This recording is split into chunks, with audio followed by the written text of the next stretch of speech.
Good morning, and it's great to be with everybody here today.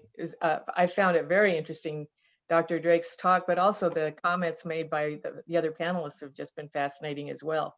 I am not a social worker or a clinical person at all, so I guess one of the things that I felt like in my general response to Dr. Drake's talk was um, I think it would be good and healthy if everyone who works in the mental health system actually kind of took a meditation moment and asked themselves, what are your assumptions about the people you work with?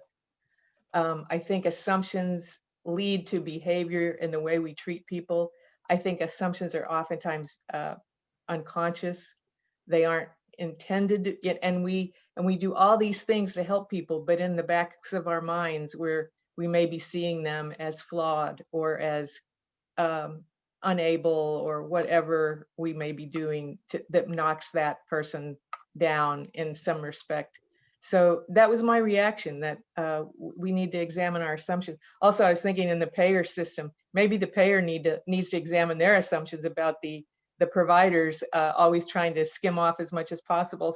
Sometimes the little controls that are set in place by the payers are just impediments to being able to do what you really need to do. But I'm not an expert on that, so I won't go into that too much. But some of you who know me know that I spent most of my career in youth services before I became a funder. And I remember, and I'm sure many times have heard the Frederick Douglass quote, "It's easier to build strong children than repair broken men." And it's my belief that when we strengthen resiliency when children are young and as they grow, there'll be less of a need for recovery, or at least recovery will be easier to reach when services or treatments needed. We do know, however, that a lot of behavioral health conditions have their onset in childhood. And I was thinking, as some of the other panelists talk, wouldn't it be great if more of if the mental health and the physical health were more integrated? I know that's been a desire. I know that's been a goal. It's been seemingly very hard to achieve, but go to your pediatrician visit, nobody thinks a thing of it. And at that time, there's a little assessment that could be done to help the parents understand and to know whether things services need to be made available to that child and family. Usually when they're young, it's both. And I think that though early childhood's a critical time of development, there are opportunities at each stage of the child's life, all the way through adolescence and adulthood, when intervention can make a difference. And because I sometimes feel like there's this competition between the early childhood, the school age, and the older adolescence. I think there's opportunities for youth development all along that way where resiliency can be supported and developed. Right, there's been a lot of research in the past 50 years, so we do know a lot about what works.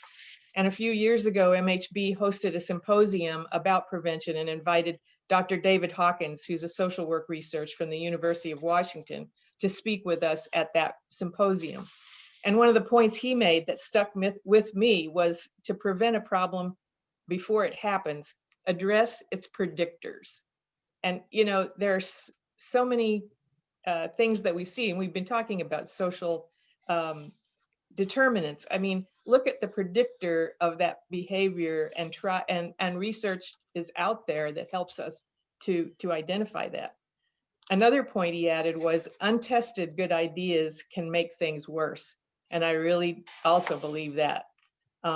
Dr. Hawkins shared features of the website blueprints.com that allows practitioners to search for an evidence-based program or intervention that addresses the behavior or indicator that they want to work on. And I'm sure there are many other sites. That was just the one that he shared with us, that we would be able to provide, they could search, look into what the situation was that was trying to be addressed. Again, it fits nicely even with, patient-centered or client-centered work, because you can talk to each other about what you're seeing. What sounds better to you? Would you rather do it this way or that way? There's a lot of opportunities if you think about it. The research shows that by building protective factors, problem behaviors will decrease, even when risks are present. So we can't give up or feel hopeless about these kids or any of our clients. Just because risks are present, there are things that can be done to strengthen them. So evidence-based interventions that address both risks and protective factors can be really effective, assuming that the practice is delivered appropriately. And that brings me to some of the challenges. And I certainly don't have all the systemic ideas that my colleagues had. I found those fascinating. But some of the things we hear from our providers when we try to work with them to encourage them to use an evidence-based practice or program is that evidence-based programs can be expensive and they don't have the money to implement it to fidelity.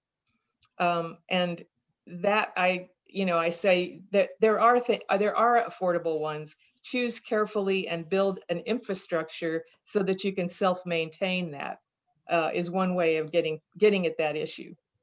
The other challenge is that evidence-based approaches are not always welcomed by staff who may feel that their training and experience is being challenged or undervalued.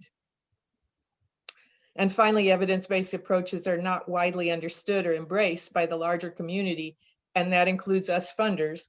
So there's very little incentive for organizations to use them, or if they do use them, everybody's using a different one. So you never really see any kind of collective community level changes being made. So I don't want to stop on a down note. I do feel like that this is a great topic for us to take on.